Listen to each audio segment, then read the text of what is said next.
people are angry.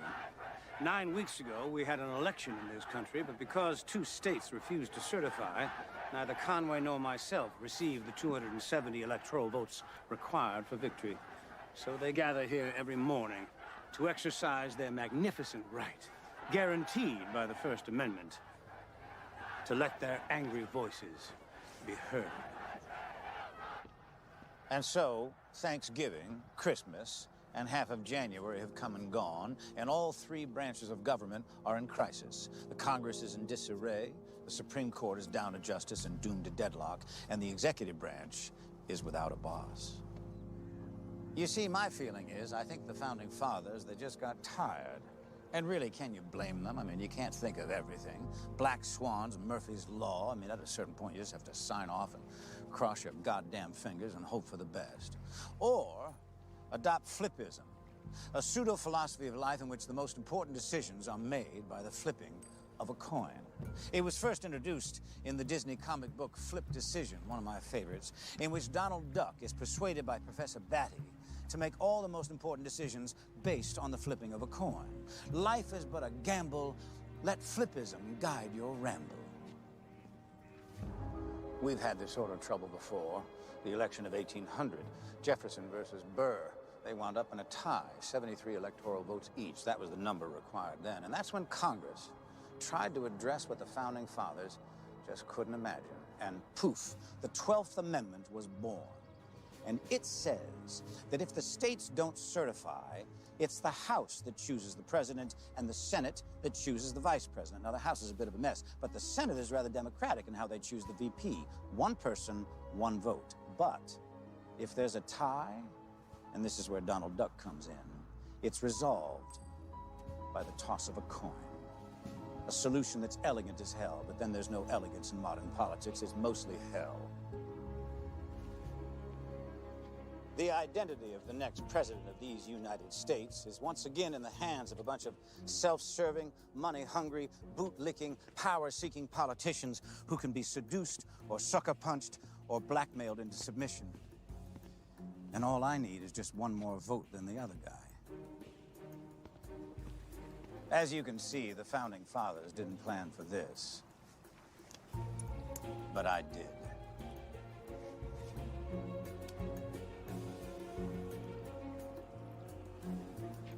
Meet your new daddy.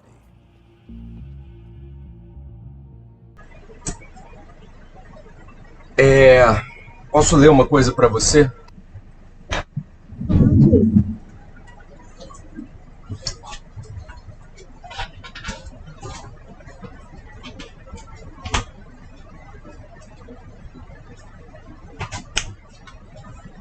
Ligando umas luzes aqui.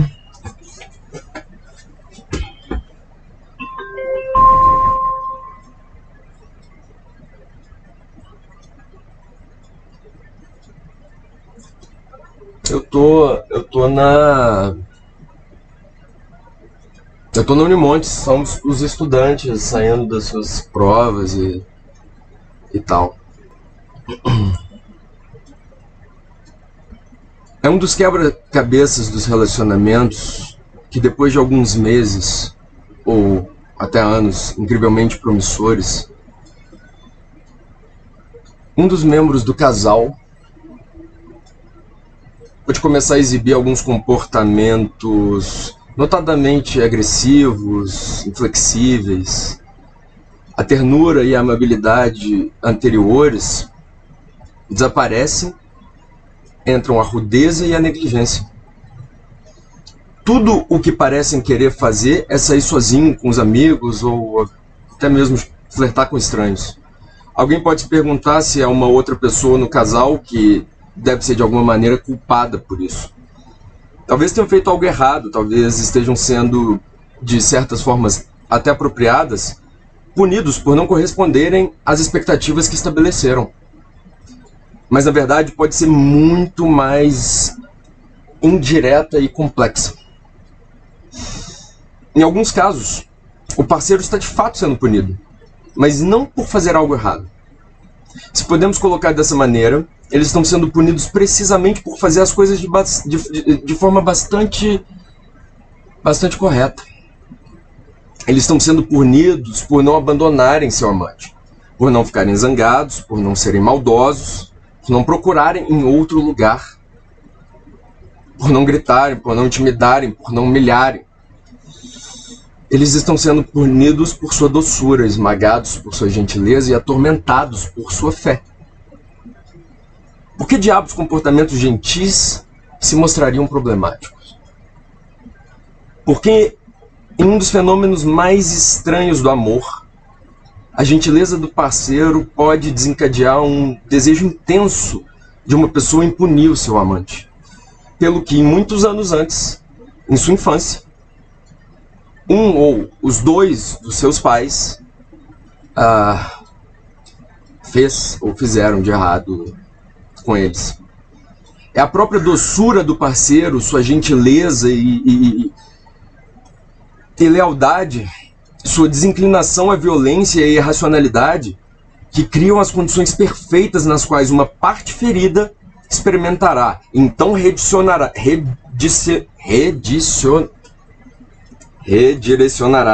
um ressentimento e uma raiva que eram realmente devidos, mas nunca puderam ser entregues a um pai decepcionante. O comportamento chocante acaba sendo um tributo imensamente peculiar e profundamente trágico a um grau único de generosidade e cuidado. A arena em que esse padrão pode ser mais claramente observado não é diretamente nos relacionamentos, mas em famílias socioafetivas. Pesquisas mostram repetidamente que quanto mais gentil é uma família receptora, mais uma criança adotada é propensa, na adolescência, a se tornar realmente muito difícil. Eles roubarão de sua família adotiva, talvez rabiscarão suas paredes, gritarão com eles durante discussões, dirão que os detestam, então sairão de casa por horas, batendo a porta atrás de si. O que diabo fizemos para merecer isso? Os pais adotivos podem se perguntar em desespero. E a resposta, por mais estranha que pareça, é absolutamente nada.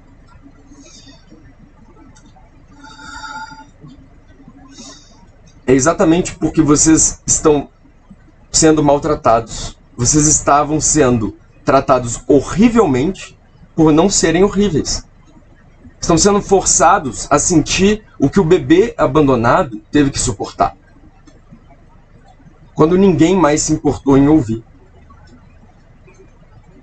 Vocês estão tendo que ouvir gritos que não foram ouvidos. Vocês criaram as próprias condições de segurança na qual uma dor imensa e intensa pode finalmente encontrar uma saída. Uma versão da mesma dinâmica pode se desenrolar mais sorrateiramente no amor adulto. Por detrás de cada drama que uma pessoa em um casal pode causar, cada feriado que estragam, cada mês que desperdiçaram, há uma queixa abafada, incoerente, mas essencial. Onde você estava quando eu mais precisei de você? Como ousa ser tão gentil comigo quando tudo o que tive foi crueldade a vida toda? Como posso lidar com essa beleza quando a dor tem sido o meu lar o tempo todo? Vá por inferno por tentar me salvar e me adorar. Não há alternativa aqui senão a compreensão. E a consciência de que uma pessoa que está agindo assim ainda quer muito amor. Ele simplesmente não tem ideia de como aceitá-lo. Um dia, depois de muita reflexão e terapia, talvez muito depois do fim dos relacionamentos, a parte destrutiva precisa encontrar uma maneira de expressar a verdade para a primeira pessoa que já amou. Obrigado por ser gentil o suficiente para provocar a minha raiva e o meu sadismo.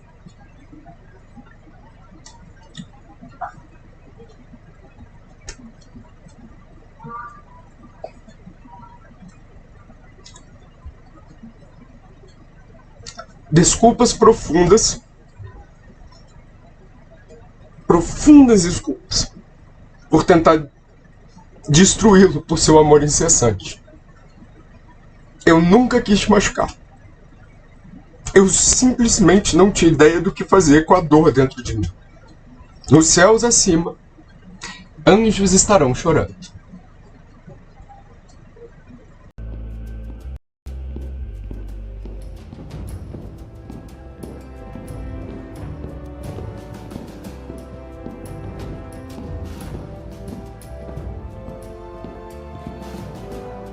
Democrats show. They didn't disappoint. Almost every member, sir. Almost. I have a list of those who did. My fellow congressman, I do not need the Washington Herald to tell me that a scoundrel lives in the White House. I can see the Democrats are here. They're eager to debate. And I say to the gentleman on the other side of the aisle, thank you. Investigate the president for crimes committed while he was vice president. I say yes. Let's debate. Let's debate this miscreant all day and all night. Madam Speaker, parliamentary inquiry. The gentleman from Georgia may state the nature of his parliamentary inquiry. Do the rules of the House not require the President be formally invited in order to attend? Madam Speaker, if I may. The Speaker recognizes the gentleman from South Carolina. The President is wearing his congressional pin today and is thereby welcome to any and all proceedings. Madam Speaker! Madam Speaker! Rules of the House state that former members are not allowed on the floor when they have interest in the matter under debate. Madam Speaker, the President has no interest or opinion on the matter being debated today. The House suspend! The House will suspend! Madam Speaker, I still do have the floor. And I find it hard to believe that the president wouldn't have an opinion on the matter being discussed. If the good gentleman from Florida would yield a portion of his time, I assure him it will satisfy his query.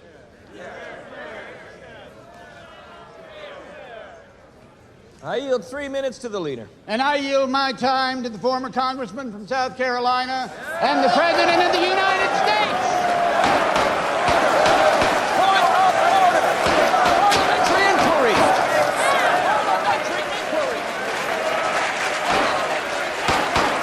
Mr. President, this is beyond the norm. I don't care.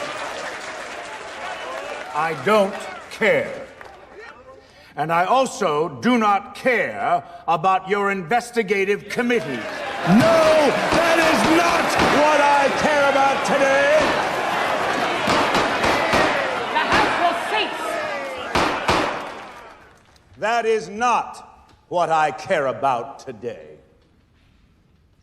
I am on my way to the funeral of an American patriot, a good man, a husband, a father who was beheaded on American soil.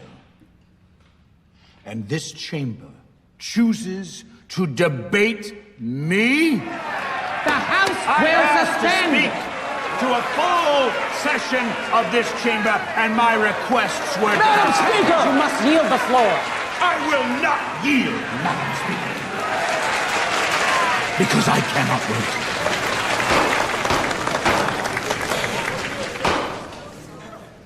One of the murderers who killed Mr. Jim Miller is still out there, at large. How much more proof do you people need? I demand that every member of this House take a stand. Like FDR before and Wilson before him, I demand that this Congress declare a formal declaration of war against ICO both here and abroad. Motion to adjourn. Second. The House will adjourn. The President will cease. I will not cease. I will never cease. I demand that this Congress declare a state of war has existed and does exist between ICO and the United States of America. And I demand that every member of this House stay in this chamber for as long as it takes until you bring my request to a vote, or you will all go down in history as cowards. Cowards! The Sergeant-at-Arms will remove the President. Madam Speaker, I repeat, I demand a vote. I will not yield. I will not yield. I will not yield.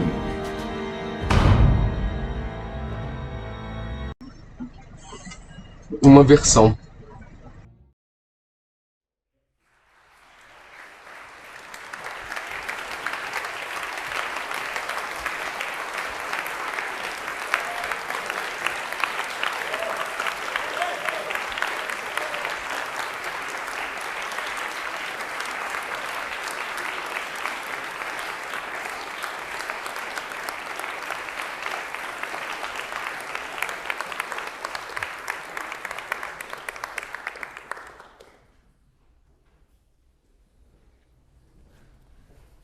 I used to believe, can you all hear me? I used to believe that the truth would win. That if you kept calm, stayed quiet, and let the system work, eventually the facts would speak louder than the noise. But I was wrong. I am here to tell you, with the authority that very few others have, that once accusations are made, the facts don't matter. They don't want the truth. They want a villain. And I was perfect for the part. I was a legendary star, I was eccentric, and I didn't play by their rules. The media ran headlines that said I had committed sexual assault. And then the pile-on. People suddenly coming out of the woodwork to say that I was a monster, that I was drunk, that I laughed while it happened. It was grotesque, sensational, and completely false. But it sold papers. It gave the audience what they wanted. 3 trials. The first, a mistrial. The second, a mistrial. The third, it took the jury just a few minutes to return a unanimous acquittal. And then they issued a public apology. The jury did. Well, I thought that was going to be the end of it. But it wasn't.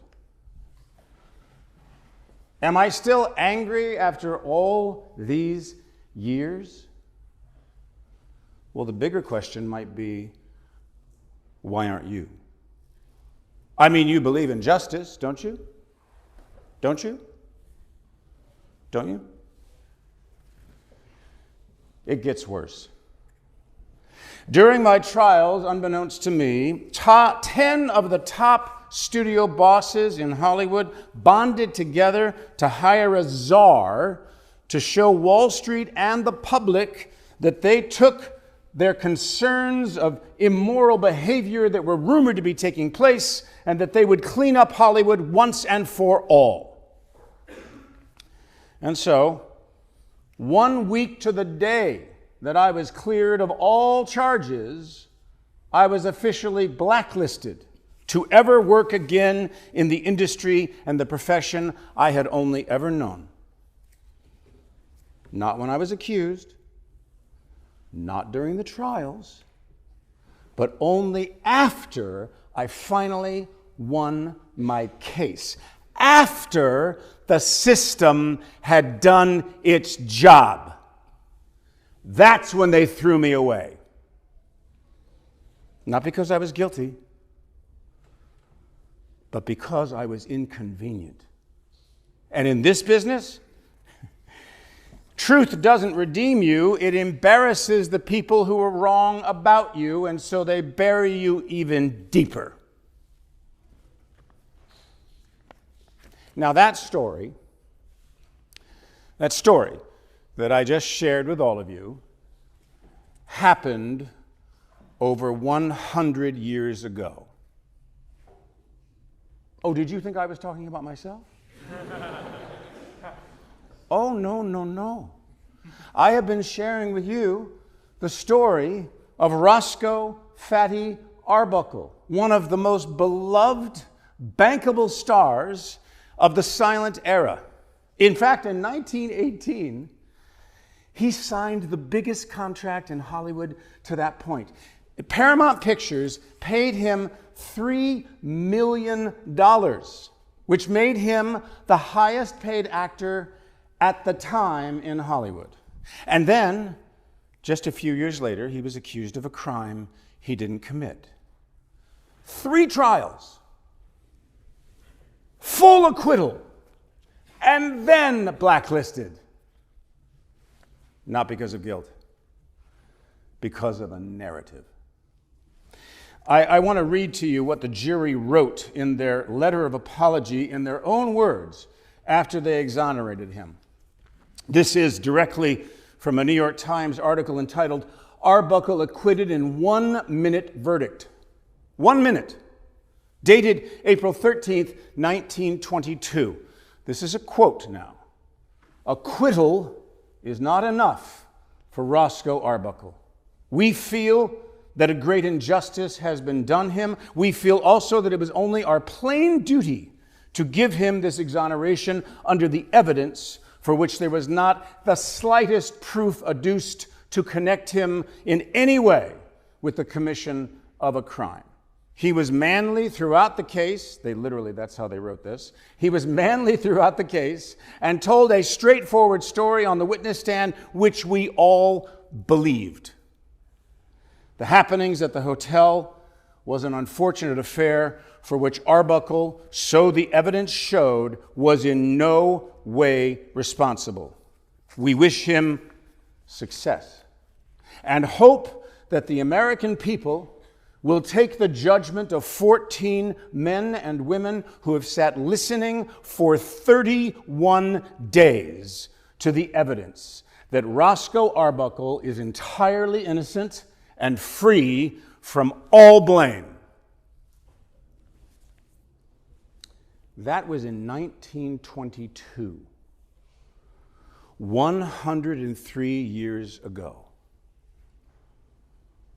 So, what exactly have we learned?